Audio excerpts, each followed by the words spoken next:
Hi everyone, my name is Jen and welcome to the book Refuge, and welcome to a video I haven't done in a while because I've just been too busy, but that is 5 random reviews.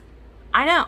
It's a random little series that I do where if there's books that I feel like I didn't get to talk enough about in a weekly wrap up, or I haven't had them in a recommendation video lately where I've been able to gush about them, I just kind of plop a couple of them together and we do kind of a quick rundown of 5 random reviews of mine. Okay, so we are going to dive into this, and I have a mix across the genres, but of course there's going to be some mafia in here, so let's get those out of the way.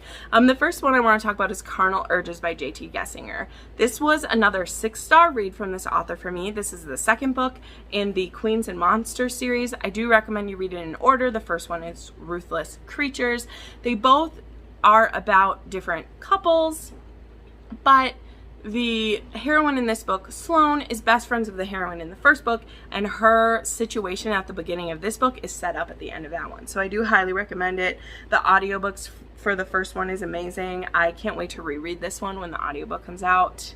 I fucking love it. So this one is about Declan, who is currently the second in command for a hero.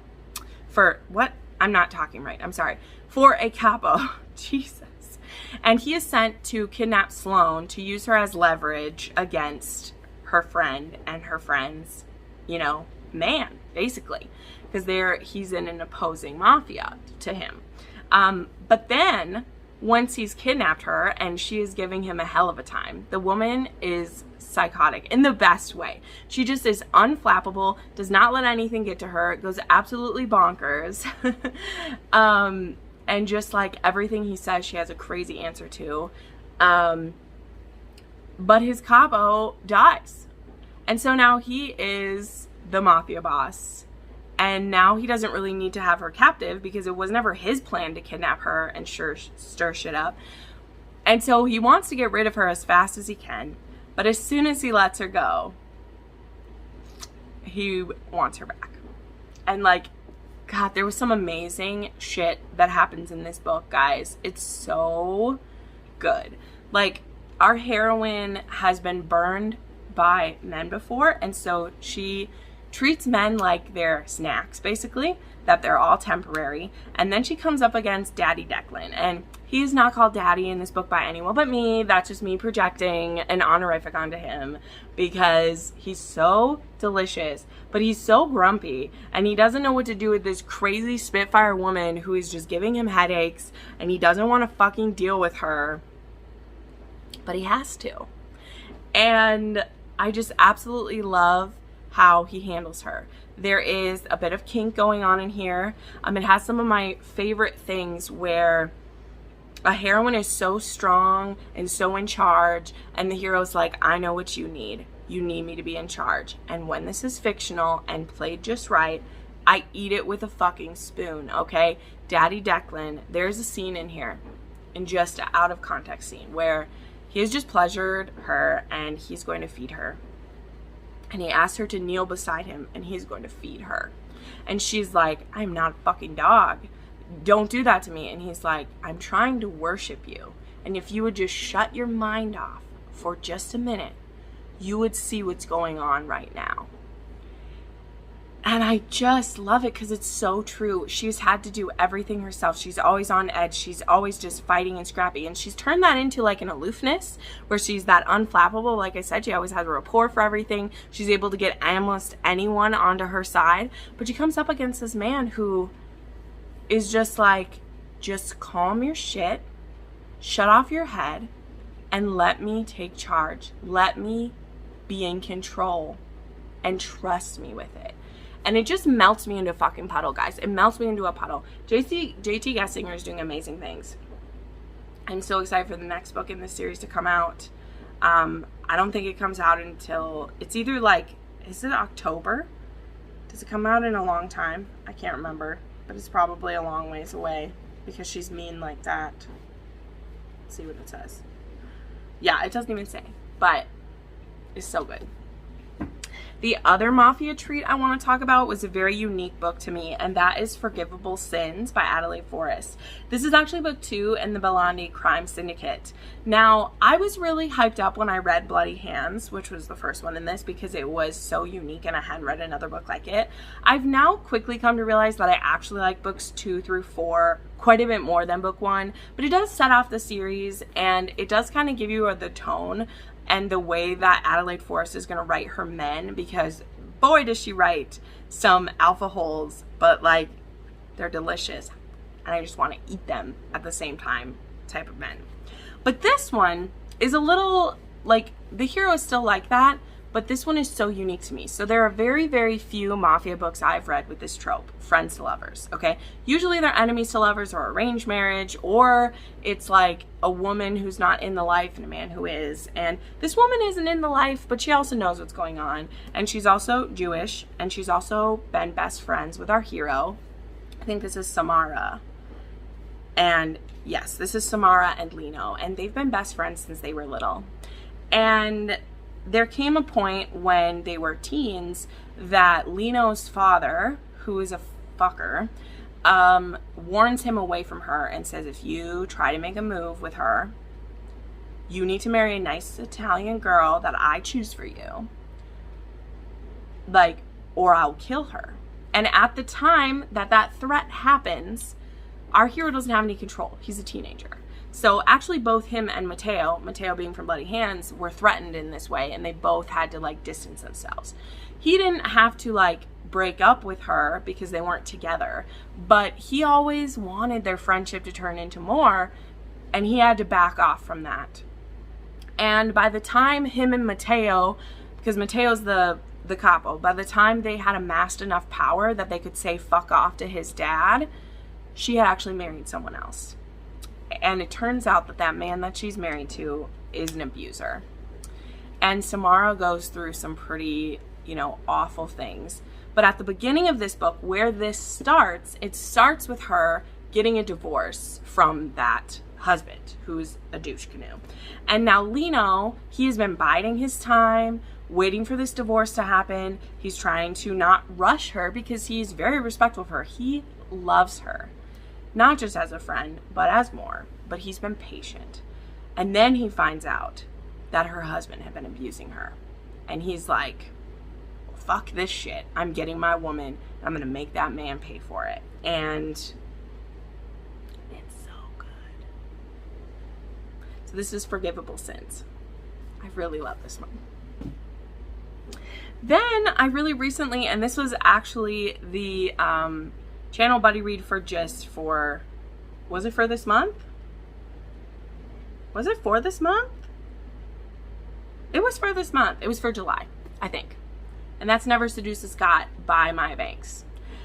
I was so excited to read this book. It has been on my radar forever. I've heard so many good things about it, and I had just kind of been like biding my time for the perfect one. So, over 4th of July weekend, I had a road trip, and so I got the audiobook from this. This was on AnyPlay, and I listened to it, and it was everything everyone said. Oh my god, it was so good. Our heroine, Eveline, she had an accident a few years ago that made her lose her hearing. And she was at that time about to have to enter an arranged marriage with a really horrible man. And so she took this opportunity to save herself because her family, who is a loving family, they didn't believe her that this guy wasn't good news, that he was bad news. And so she pretends to be touched in the head. She pretends to have a mental affliction so that they will not make her marry this man. But now it's 3 years later, and really the only thing is she's deaf. She's not stupid. She's taught herself to read lips, but she's went along with this. Well, then comes Graham Montgomery, and the king is making him marry an Armstrong, and he's picked Eveline so that these two clans will not kill each other. All right. In Scottish books in the Highlands, there was always the king was making people marry each other. It happens all the time. And he sees this as kind of a sentence, because he's not going to force himself on this girl who he thinks is mentally defective, and he's never going to hurt her or go against it. So he's never going to cheat on her and disrespect her. So he is resigning himself to a life of celibacy without intimacy and no children, which is kind of like a death sentence of his clan, basically, of his line from the king.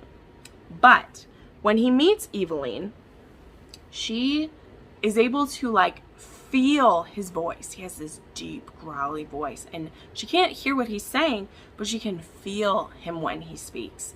And for some reason, she sees him and sees how he is in his body language, and she decides to trust him. She decides he can't possibly be worse than the other fucktard she was supposed to marry, and she could be doing something good for her family by accepting this alliance. And as for Graham, when he sees her, it's like a gut punch, because she's the most beautiful woman he's ever seen, and he's not allowed to have her because there's something wrong up here. So he doesn't want to push himself on a woman who couldn't reciprocate. Oh, he's such a precious being. But he does quickly figure out, and he doesn't understand how nobody else noticed, that she can read lips, and that she isn't touched, she's deaf. And once he figures that out, he's like, oh my God, I can have a relationship. Oh my God, she's so beautiful, I love her. Oh my God, this is the best thing that's ever happened to me.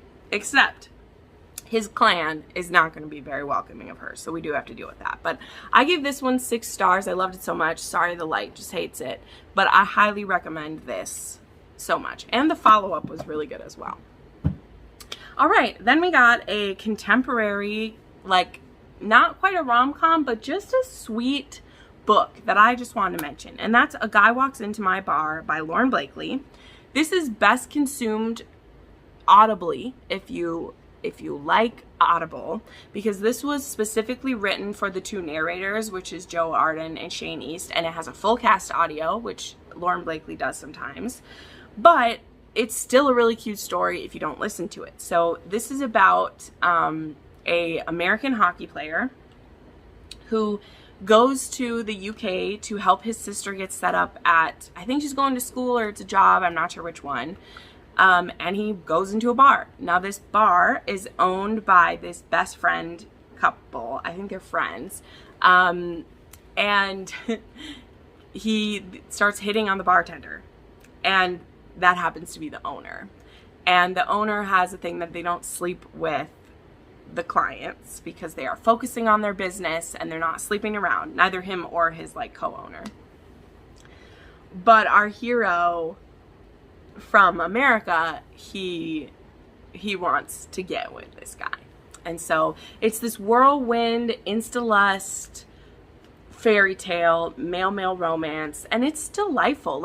There's nothing more or less than what it is. This is a fairy tale. There is no homophobia. There's no one of them isn't out. This isn't gay for me. This is straight up delightful, delicious, contemporary romance. And I don't have much more to say for it than that, but it was such a good palate cleanser, and it was so just romantic, and the way that these two who didn't think that they could fall in love so fast it was really sweet. It moved me. And then the last one I want to mention just real quick is a new release. It will have come out this week. It comes out on the 29th, and that is Twisted Games by Anna Huang. I joined the ARC team for this one because I just couldn't wait to read it, because the premise had me so excited, and I was not wrong. So this is the second book in her Twisted series. You could read this one as a standalone. She says they'll be best to read them in order, and that might be true for books going after this one, but it does take place in an overlapping time with Twisted Love. So know that. You should probably read them in order like you should with most, but you don't have to if you don't want to. It'll still be good. So this book is about Princess Bridget, who has been going to school in America, and she has a bodyguard, and now her bodyguard needs to go on paternity leave, so she gets given a new bodyguard, and this bodyguard's name is Reese, and they have instant antagonism and are being difficult with each other, but eventually they come to like a grudging, like, okay, now I actually like you, but I'm going to keep being prickly with you. And then Bridget goes to her home country, which is a made up, country or whatever, and she finds out some pretty serious things that will elevate her status, as it were, and have even more eyes on her. And so what was crazy about this is it's this girl who is from the spotlight, has been able to get a modicum of privacy, and is slowly losing all of that. Also, she's slowly gaining feelings for her bodyguard, who is definitely a grump and definitely a sexy dom in some ways. He's a dominant man for sure. He's an alpha hardcore. But it's so interesting to see that because he is in like the employee role. Like, he's her employee. And so it's taboo in that aspect. But the thing that really, really did it for me, because I like Twisted Love, but Twisted Games is my shit. Because it had so many vibes of Princess Diaries 2, okay? Like, if you watch that as a teen, there are literally some scenes from this that I'm like, Anna Huang has totally watched Princess Diaries 2. And I'm not mad about it because they're some of the best ones. Like, there are literally some scenes that are right from that movie. And it made me so happy. And if Chris Pine was an alpha daddy, like, it'd be working too. It'd be working. So I highly recommend you pick this one up. I believe this is on KU. I absolutely loved this. I gave it 5 stars. It was such a fun read. And yeah, I just really recommend it to you. So there you go. There was 5 random reviews, just kind of all over the place. I just like to do these, honestly, like when I'm not sure what else I want to film, but I want to give you guys more in depth on something. Because, when I'm wrapping up 15 books in my weekly wrap up, sometimes I don't get to say everything that I want to. So thank you so much for watching this. If you'd like to recommend a book to me, make sure you check out my book form in my link tree. That has just been live for a week or so now, and it's been really great.